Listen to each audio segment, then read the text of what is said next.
Hello friend, আমরা গত ক্লাসে যেটা শিখেছিলাম সেটারই নেগেটিভ এবং ইন্টারোগেটিভ পার্টটা আজ শিখব। তো নেগেটিভের ক্ষেত্রে সিম্বল হচ্ছে তে হবে না, আর এর অক্সিলারি হচ্ছে ডু নট আর ডাজ নট হ্যাভ টু।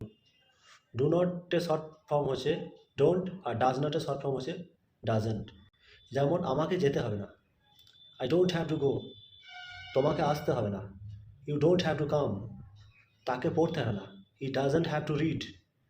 তোমাকে লিখতে হবে না, you don't have to write. তাকে ঘুমাতে হবে না, he doesn't have to slip.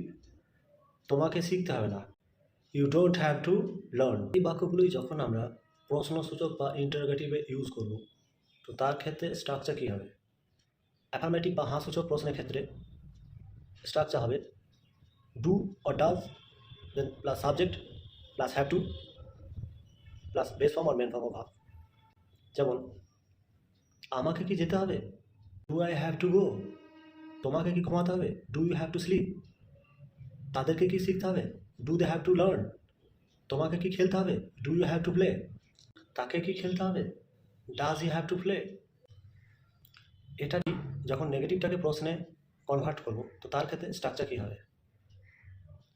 Don't or doesn't plus subject plus have to plus base form of verb.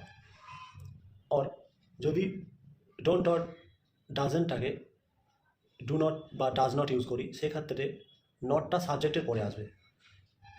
সেটা ক্ষেত্রে স্ট্রাকচার হবে do or does plus subject plus not plus have to plus base form of verb.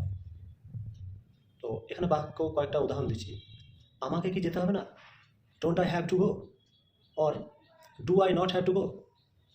তোমাকে কি শিখতে হবে না, don't you have to learn. Do you not have to learn. That's all, thank you.